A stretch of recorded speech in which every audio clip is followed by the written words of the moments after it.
साथीहरू, स्वागत छ मेरो युट्युब च्यानलमा। हजुरहरूलाई आशा छ हजुरहरू सन्चै हुनुहुन्छ होला। म पनि सन्चै छु।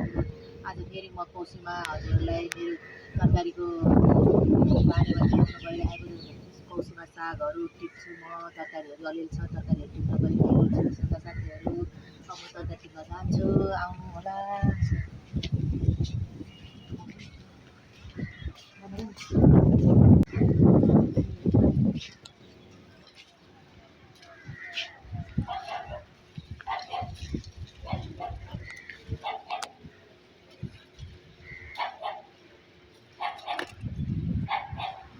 धेरै बोट त छैन, तर छिपिसकेको छ। पुगेर यस्तो भइसक्यो क्या, कुनै बित्तिबाट फलेको बोटै मरिन्छ। यो मेरो लेटेस्टको साग हेर्नु नि, यहाँ कस्तो राम्रो भएको छ यो साग। बिउला राखेको थिएँ, त दाना झरेर यो उम्रेको आएको।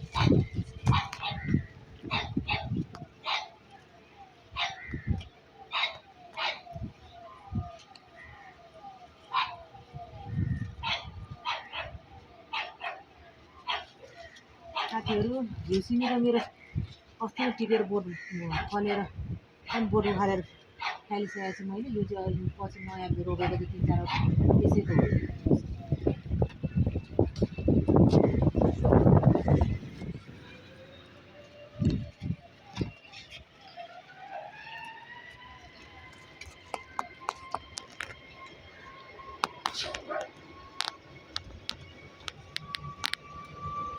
छिप्पिने लागिसक्यो के भन्छ।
साथीहरू, मेरो 3-4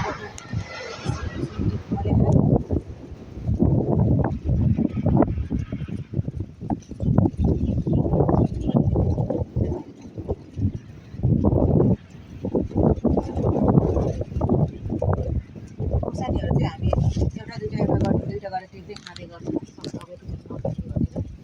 पानी बादल लगाएको छु। आज मौसम कति साथ दिएको छ, घाम लागेको छैन। मेरो खोर्सानीहरू हेर्नु न साथीहरू कस्तो राम्रो।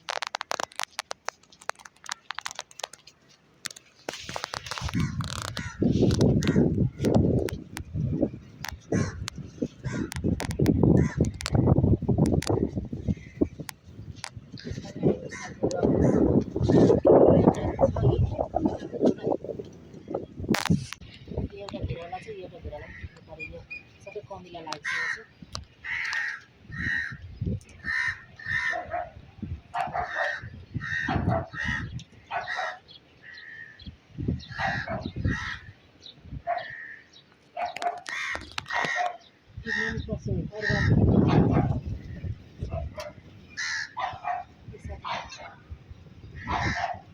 यताको चाहिँ अस्ति नै थुप्रै फलेको मरेको चाहिँ अहिले एउटा हुन्छ भनेर।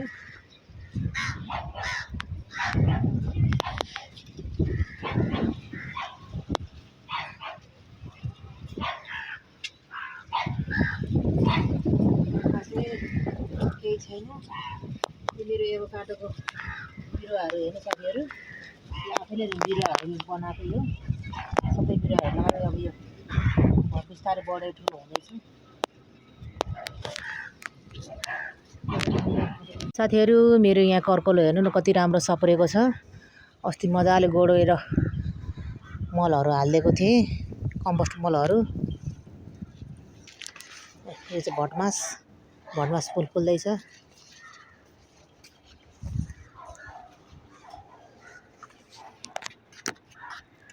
अनि यो सकरखण्डा बोट झ्याम्म भएको छ। अनि यो जरिङ्गोको साग पनि अस्ति नै 1 लट उखालेर खाएँ। अब फेरि अलिकति छ, यो पनि सबै उखालिदिने अब यसलाई, किनभने यो गोड्ने बेला भएको छ। यो हलेदो अब सबै उखालिदिने यसलाई। अहिले त होइन, भोलितिर यसलाई उखालिदिनु पर्छ साथीहरू। यस्तै छ।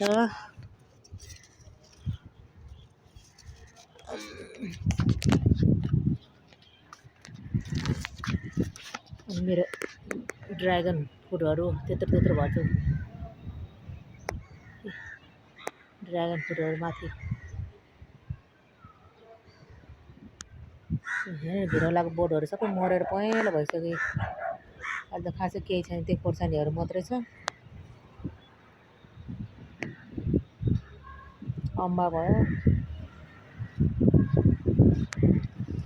खोर्सानीहरू त्यस्तो छ। साथीहरू मैले यो जरिङ्गोको साग पनि उखालेँ। अब त्यहाँ गोड्नु पर्ने छ, त्यही भएर जरिङ्गोको साग पनि उखालेँ। साग चाहिँ यति छ, हेर्नु कस्तो कलिलो छ।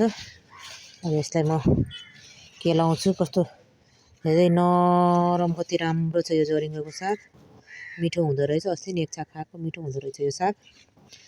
ल साथीहरू, म अब यसलाई केलाएर रेडी बनाउँछु। मैले साग पनि केलाएर रेडी बनाएँ। हेर्नु त, साग पनि केलाइसकेछु। यति भयो यो साग।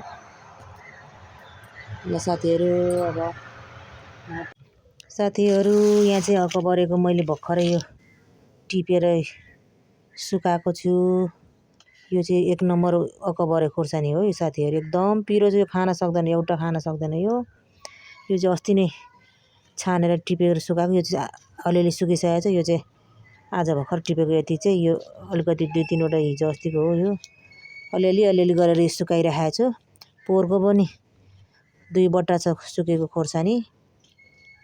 यो त्यहाँको हो, त्यो चाहिँ यति छ। अनि यो पेपिनो मिलन हेर्नु न साथीहरू, कत्रो झ्याङ भएर आएको यो पेपिनो मिलन। त्यो कतिवटा 2टा हो, कतिवटा फलेको चाहिँ देखिँदैन यहाँबाट। ठुलो झ्याङ भएको छ। अस्ति नै त रोग लाएर पत्ता पहेँलो भएको थियो। अहिले त सबै मजाले मौला आएको छ। यो माटो फेरिदिएको नि त यसलाई मल हालेर, त्यही भएर त्यो भएको छ। यो चाहिँ कोरिलो भइहाल्यो। यो अदुवा भइहाल्यो। एउटा रायोको साग, यो कहाँबाट आएको छ, यो आफै उम्रेको। यो अदुवा पनि पानी धेर भएर एउटा कोट्याएर हेरेको बिहानै, यहाँनिर उयो छ। यो कोरिलो भर्खर पलाउन थालेको छ। अनि साथीहरू, यहाँ कर्कलो हेर्नु कति राम्रो भएको छ। कर्कलो खोर्सानी यो झुप्पा छ। साथीहरू, अब चाहिँ मेरो फुलहरू चाहिँ यस्तो छ गमलामा।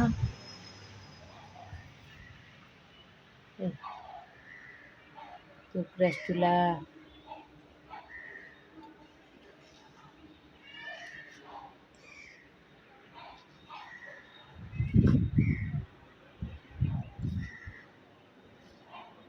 फुलेको चाहिँ यहाँ चाहिँ यो बेगमबली भयो। बेगमबली मात्रै अलि राम्रो फुलेको छ, अरू त खासै छैन।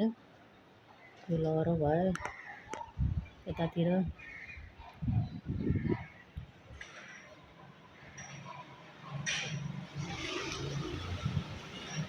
बेगमबली चाहिँ राम्रो छ। यो येल्लो कलरको, यो चाहिँ रेड हो। यो चाहिँ एकचोटि अलिकति फुलेको थियो, त्यसपछि फुलेकै छैन।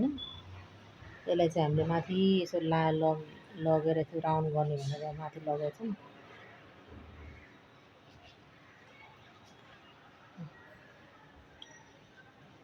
यो बेगमबली भयो। त्यहाँ जिरेनियमहरू छ। यहाँ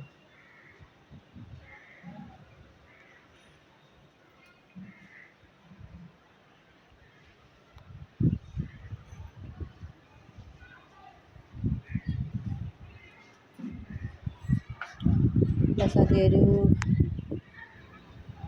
आजलाई यति नै। हजुरहरूसँग बिदा माग्न चाहन्छु।